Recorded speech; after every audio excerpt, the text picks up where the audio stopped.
ya Ibu Eli, Ya, tolong prefrontal disingkat. cortex di atas alis kanan mata. Sana dokter juga.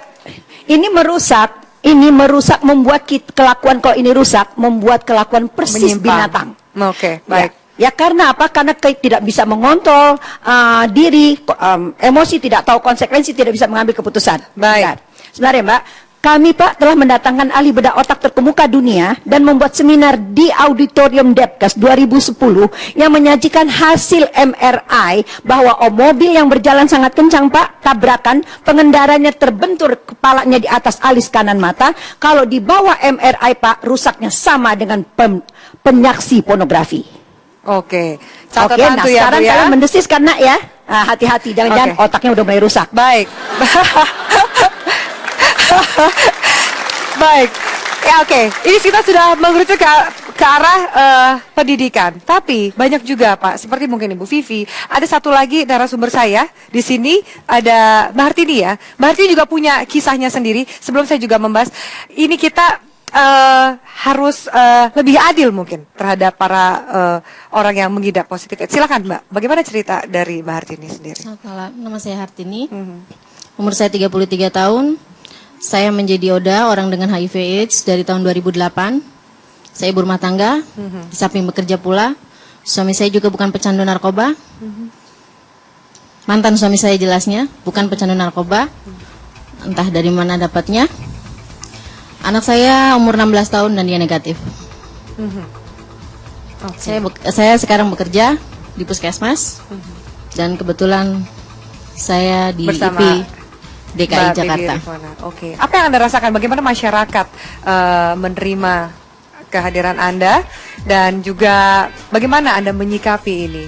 Perasaan batin Anda mungkin bisa Anda sharing. Kami lanjutkan, Mbak Hartini, sesaat lagi kita akan lanjutkan pemirsa, sesaat lagi tetap menyaksikan kita sekarang supaya mereka juga bisa tahu kisah dari Mbak Hartini. Iya, saya terinfeksi HIV dari 2008. Saya ibu rumah tangga. Di samping saya juga bekerja. Suami saya bukan pecandu narkoba. Dia bekerja. Seperti layaknya mungkin bapak-bapak yang di sini, hanya bedanya tidak di DPR. Saya langsung lihat Mas Pombida lagi nih. Tapi Silakan. memang bekerja seperti biasa, bukan dari narkoba. Sepertinya tadi saya sedikit hanya ingin menyampaikan, Iya, jangan bagaimana? menutup mata bahwa ternyata sekarang HIV/AIDS itu bukan lagi kalangan pecandu narkoba. Iya. Contohnya sudah ada saya dan juga Mbak Vivi bahwa kami betul-betul pure ibu rumah tangga, yang kami memang hanya melayani suami.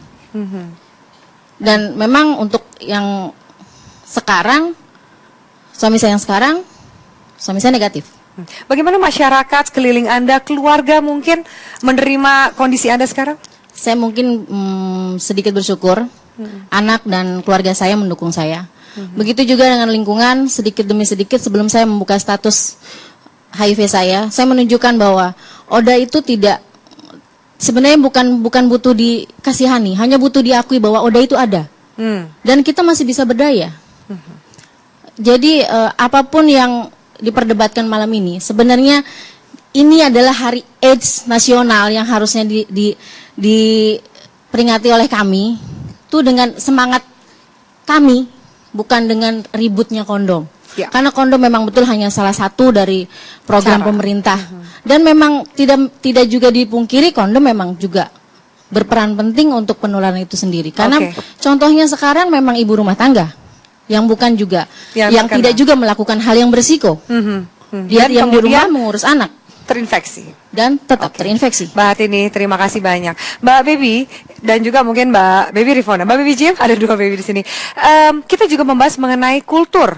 Pak Kiai Haji Amli mengatakan ini kan kultur kita ketimuran. Tapi bagaimana sih Pak, Mbak, dari kultur ini, apakah justru kultur ini berbalik menjadi tantangan tersendiri untuk mengedukasi dan mensosialisasi ke masyarakat? Ya, tentu saja harus ada kepekaan terhadap budaya-budaya di daerah tertentu, di kalangan tertentu. Misalnya tadi seperti kita sudah lihat, resistensi ini timbul karena adanya pembagian kondom di sekolah atau di kampus. Tentu saja itu sangat tidak bisa diterima karena memang bukan begitu seharusnya. Nah, terkait dengan perilaku pada kelompok beresiko, saya ingin mengingatkan masyarakat ya, dalam penularan epidemi HIV dan AIDS ini ada satu kelompok yang sangat berperan penting dalam penyebaran epidemi HIV AIDS dari tempat umum ke dalam tempat tidur kita. Apa kelompoknya? Yaitu kelompok 3M. Men, mobile with money. Laki-laki mobilitasnya tinggi dan punya uang. Sedangkan laki-laki saja dalam budaya patriarki dia punya relasi kuasa yang lebih kepada perempuan. Ya. Laki-laki lebih superior kepada perempuan sebagai inferior. Ada relasi kuasa uang dari yang punya uang yang membeli kepada yang dibeli. Ya. Dari kuasa yang punya umur lebih tua kepada yang lebih muda. Kuasa dari yang punya pangkat kepada yang tidak punya pangkat. Itu ditambah lagi kalau dia seorang laki-laki muda, men saja, belum mobile, belum punya uang, dia laki-laki yang bisa memaksakan pacarnya melakukan hubungan seks pertama gratis tanpa uang dengan tuntutan cinta ya, sebagai bukti cinta. Itu mesti kita waspadai dan itu nyata adanya. Yang kedua, kalau mobilitasnya tinggi, jam segini ada di tempat A, jam segitu ada di tempat B, jam sekian ada di tempat, itu juga menunjang terjadinya perilaku beresiko tinggi. Apalagi kalau punya uang, Afi, ya, Mampu kita bisa membayar. lihat men mobile with money yang bermiliar-miliar punya uang itu saja bisa beli yang paketan, apalagi kalau yang eceran lebih gampang lagi dong. Ya. Nah, paketan apa tuh? Saya agak ngerti. Oke, Mbak Baby Rifona, harusnya seperti apa edukasi yang tadi Anda gaungkan dan juga merubah paradigma masyarakat supaya lebih mengakui, karena masyarakat pengidap yang positif ini juga bisa berdaya kan? Bisa dan bisa menunjukkan bahwa mereka bisa sukses dan berhasil. Tadi dikatakan bahwa pendidikan kesehatan reproduksi dan seksual masih sangat kurang. Dan bahasa kata-kata seks masih sangat tabu. Saat ini, di lingkungan kita aja sekarang ini, untuk mengajarkan organ seksual laki-laki kepada anak kita, apa kita katakan pada dia? Burung kan? Burungnya. Nah, kalau sekarang kita promosikan tentang kondom, maka yang dipasangkan ke burungnya kan? Sedangkan badannya tetap jalan-jalan dengan organ seksualnya untuk melakukan hubungan seks. Harusnya edukasinya seperti apa yang juga bisa diterima? Katakan dengan benar nama organ seksual tersebut dan apa fungsinya. Oke. Secara gamblang, meskipun tadi Mas Popinda mengatakan mungkin aja anak itu belum cukup umur untuk menerima. Terlalu banyak. Sekarang adalah suatu era information overloaded gitu katanya. Jadi istilahnya informasi bisa didapatkan dengan mudah dari mana aja. Nah, ada saat-saat di mana umur anak ini rentan terhadap informasi yang tadi yang saya bilang itu sensitif sekali. Saya nggak menyalahkan, tapi masing-masing keluarga silahkan aja mempunyai policy masing-masing. Tapi kalau saya memilih untuk memfilter ini semua. Dalam konteks apa? Seperti misalnya begini, tahukah ibu-ibu, bapak-bapak semua ini bahwa Facebook itu tidak boleh sebenarnya anak di bawah 17 tahun punya account? Tahu tidak? Gitu loh. Twitter dan lain-lain juga sama kasusnya. Ini kan nggak ada. Nah, sehingga sebetulnya kalau saya benar-benar meristrik, nggak boleh anak saya sebelum mereka umurnya tepat, mereka jadi nggak punya mempunyai akun Facebook nggak dan boleh. Twitter. Dikarenakan itu berbahaya sekali, rentan terhadap berbagai macam informasi yang mereka belum siap untuk menerima. Nah, ini harus pada aware gitu. Nah, lucunya Kemenkom Info itu nggak ada gitu, program-program seperti itu mengedukasi seperti itu. Kan udah di-blok semua nih. Iya, di-blok, tapi bukan berarti kalau dalam konteks private to private, peer to peer seperti dalam konteks Facebook dan yang lain itu masih bisa. Masih bisa. Nah, ini harusnya kan mereka harus jaga dan nggak ada sosialisasi. Ketika saya mensosialisasikan ini ke daerah-daerah, pada kaget semua, kok baru tahu gitu. Padahal kan ibu-ibu dan bapak pada merasa cool gitu. Ketika anak-anaknya punya account Facebook dan gaya dia paham tentang IT dan jadi kan balik lagi ke rumah dong, kalau kembali mengawasi. ke rumah sebetulnya kekuatan daripada basis ini ya.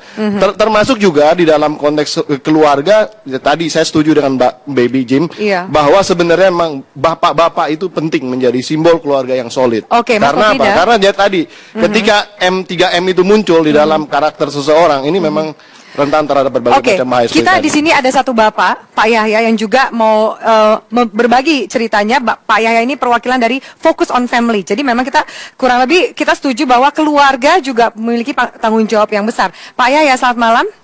Ya, silakan mic-nya dinyalakan. Boleh Bapak berdiri? Bapak ini dari Focus on Family. Kegiatannya apa saja dan bagaimana pandangan Bapak mengenai kontroversi yang terjadi di sini, Pak? Udah nyala Pak, silakan langsung. Oke, thanks. Kami dari Fokus pada Keluarga ikut ambil bagian sebenarnya untuk memperhatikan bagaimana keadaan keluarga di Indonesia terutama. Dan betul kalau sehubungan dengan apa yang sedang kita bicarakan, pendidikan seks betulnya Ibu bilang harus dimulai dari keluarga, dari orang tua terutama. Perlu dijelaskan tadi lagi dengan bahasa yang jelas, tidak mengenai bahasa yang aneh tadi. Tidak ada kiasan-kiasan. Iya, sehingga anak-anak itu bisa menangkap dengan jelas dan diberikan pengertian lebih detail apa itu tanpa rasa tabu. Justru dengan kita berkata tabu, anak memiliki sejuta pertanyaan sebetulnya. Itu modal pertama sebagai legacy, satu warisan yang penting bagi anak.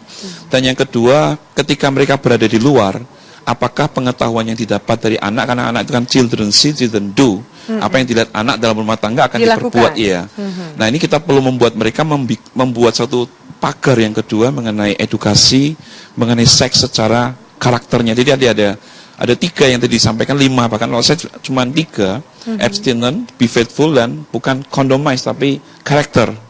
So build character, bangun karakter anak dengan cara yang sesuai pada umur tertentu, sehingga nanti kondom itu akan mulai dipisahkan seperti yang ditujukan. Yang pertama dibuat untuk sektor yang tertentu, sama yang sektor tertentu. Tidak untuk semua orang sebetulnya. Itu akan jadi satu penyelesaian yang lumayan menurut saya.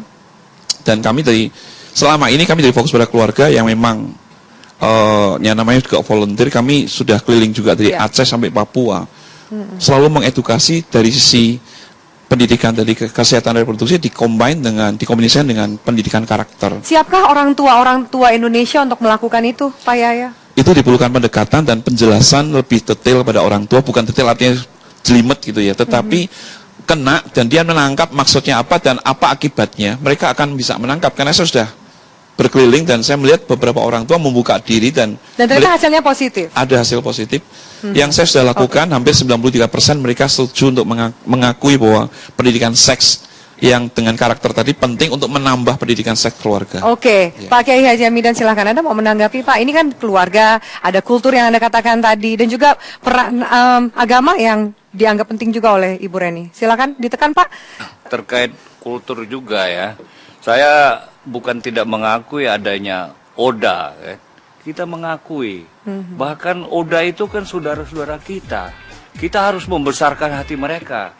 Oleh karena itu masyarakat itu jangan takut dengan ODA, karena penularan HIV itu bukan cara bersentuhan langsung. Begitu, itu yang perlu dijelaskan. Seperti misalnya budaya kita, penyakit lepra, kata kusta ya.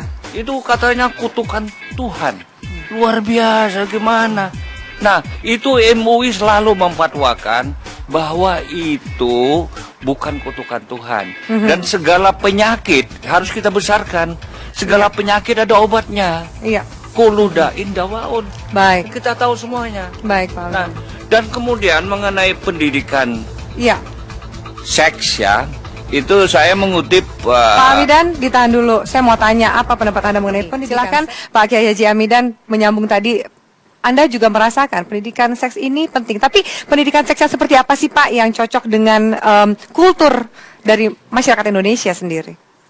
Begini ya, kan cara-cara yang sudah dibakukan tadi ABCD kan, ditambah oleh Ibu Bebi dengan edukasi. Menurut Kiai Hasyim Muzadi, ya, edukasi pendidikan edukasi atau pendidikan seks itu bagaimanapun itu akan nanti mengarah kepada free sex, seks bebas. Free sex, pendidikan seks akan mengarah kepada free sex. Bagaimanapun alasannya, kan nanti konsekuensinya akan sampai kepada seks bebas. Seks bebas. Oleh karena itu harus hati-hati. Tidak boleh sembarang terbuka. Harus diikuti kultur masyarakat. Harus diikuti psikologi anak dan psikologi masyarakat juga.